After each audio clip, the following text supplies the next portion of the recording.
প্রিয় তৃতীয় শ্রেণীর ছাত্রছাত্রীরা, আগামী বুধবার অর্থাৎ 1 তারিখ তোমাদের বাংলা পরীক্ষা।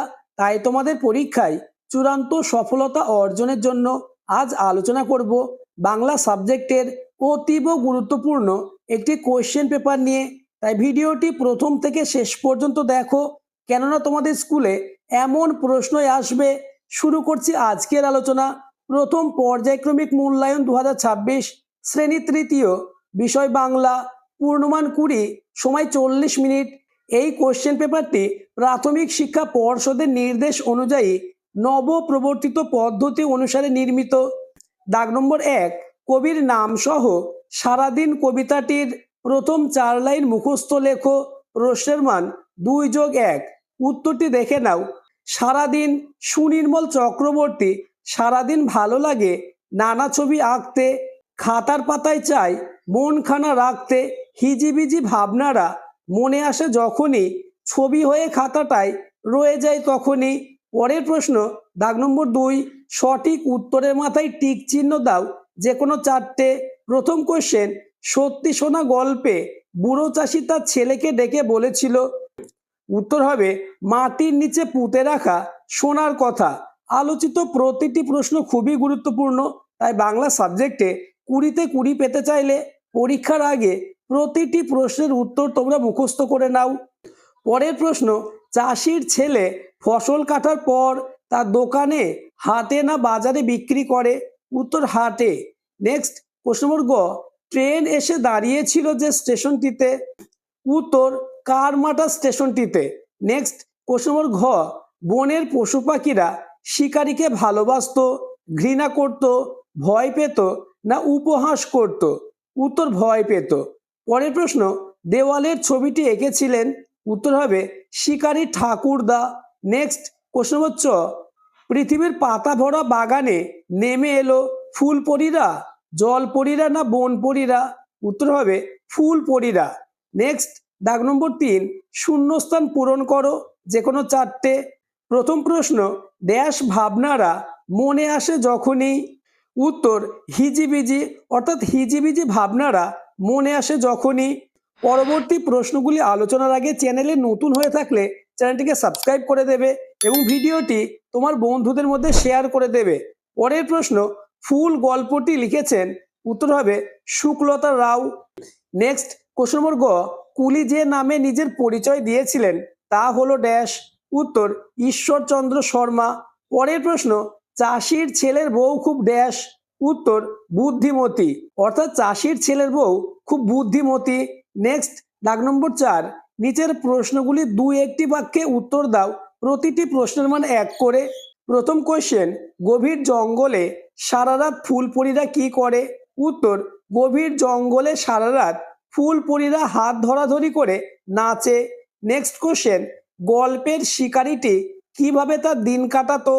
উত্তর গল্পের শিকারীটি সবসময় বনে বনে ঘুরতো, বনের ফল খেত, বনে পাখি শিকার করে বনে রান্না করে খেত, এভাবেই তার দিন কাটতো।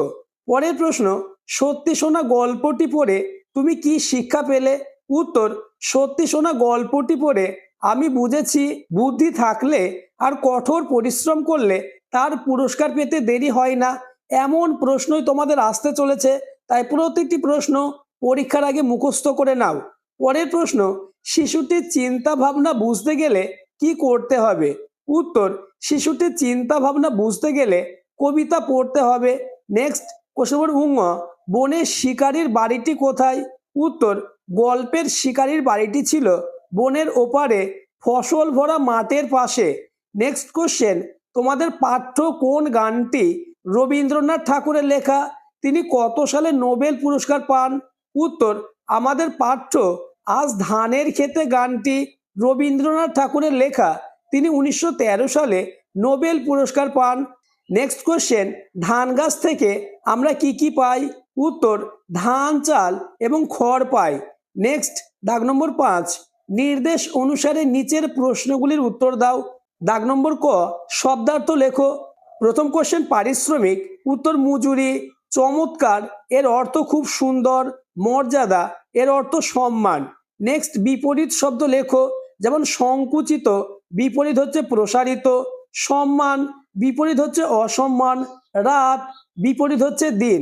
নেক্সট, শব্দ যুগলের অর্থ পার্থক্য দেখাও। যেমন বাড়ি, বাড়ি শব্দের অর্থ হচ্ছে ঘর বা গৃহ, এবং বয়াকা রয়হস্যি এই শব্দের অর্থ হচ্ছে জল।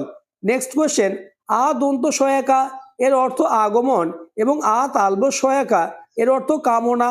এমন প্রশ্নই তোমাদের পরীক্ষায় থাকবে। নেক্সট, বাক্য রচনা করো। প্রথম কোশ্চেন, মধু, মৌচাক থেকে মধু পাওয়া যায়। নেক্সট, মন, উত্তর আজ দেবার মন ভালো নেই। নেক্সট, দেওয়াল, উত্তর অয়নের বাড়ির দেওয়ালে নানা ছবি আছে। নেক্সট, দাগ নম্বর 6, এক কথায় উত্তর দাও, প্রশ্নের মানে এক করে। প্রথম কোশ্চেন, যারা কবিতা লেখেন, উত্তর হবে কবি। পরের প্রশ্ন, পাখির ডাক, উত্তর কাকলি। নেক্সট, যারা মাটির বাড়ি তৈরি করে, উত্তর ঘরামি। নেক্সট এবং তোমাদের লাস্ট দাগ নম্বর 7, নিচের প্রশ্নগুলির উত্তর দাও, যে কোনো দুটি, অর্থাৎ 7-এর দাগে তোমাদের 2 মার্কের 2টি প্রশ্নের উত্তর দিতে হবে। প্রথম প্রশ্ন, দেওয়ালের ছবিটির বিষয় কি ছিল? ছবিটি কোনো বাঘ আঁকলে তার বিষয় কি হতো? উত্তর, দেওয়ালের ছবির বিষয় ছিল একটি শিকারী একটা মস্ত বাঘ মেরে দাঁড়িয়ে আছে। ছবিটা কোনো বাঘ আঁকলে অন্য রকম হতো, তখন একটা বাঘ ঝাঁপিয়ে পড়ে একজন শিকারীকে ধরছে, এমন দৃশ্য ছবিটিতে দেখা যেত।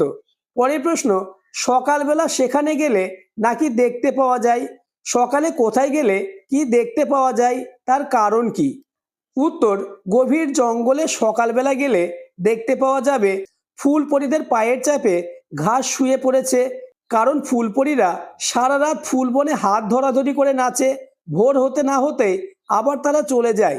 পরবর্তী প্রশ্নগুলি আলোচনার আগে আবার বলবো, যারা এখনো আমার চ্যানেলটিকে সাবস্ক্রাইব করোনি, এক্ষুনি চ্যানেলটিকে সাবস্ক্রাইব করে দাও এবং ভিডিওটি তোমার বন্ধুদের মধ্যে শেয়ার করে দাও। নেক্সট, প্রশ্ন নম্বর গ, সত্যি কে যেন সোনা ঢেলে দিয়েছে মাঠে? কি থেকে বোঝা গেল যে মাঠে সোনা ঢেলে দেওয়া হয়েছে? উত্তর, চাষির ছেলে জমি খুঁড়ে চাষ করার পর ঠিক সময়ে বর্ষা নামলো এবং সেই বছর বৃষ্টিও হলো খুব ভালো, মাঠে শস্য ভরে গেল। মাঠ ভরা পাকা ধানের রাশি দেখে মনে হচ্ছিল কে যেন সত্যি সত্যি মাঠে সোনা ঢেলে দিয়েছে। নেক্সট এবং আজকের আলোচনার লাস্ট কোশ্চেন, কেন আঁকি এসব? আমি জানি অত কি, কে কোথায় আঁকে? ছবি আঁকার খাতা আর লেখার খাতার তফাৎ কোথায়? উত্তর, কবি সুনির্মল চক্রবর্তী ছবি আঁকার খাতায় আঁকেন। পরের অংশের উত্তর, ছবি আঁকার খাতা আর লেখার খাতার তফাৎ হলো, ছবি আঁকার খাতা সাদা ও কাগজ মোটা হয়, কিন্তু লেখার খাতা রুল টানা অথবা সাদাও হয় আর কাগজ মোটা না হলেও চলে। আজকের আলোচনা এই পর্যন্ত। আলোচিত প্রতিটি প্রশ্ন খুবই গুরুত্বপূর্ণ, কেননা এমন প্রশ্নই তোমাদের আসতে চলেছে, তাই পরীক্ষার আগে প্রতিটি প্রশ্নের উত্তর তোমরা মুখস্থ করে নাও।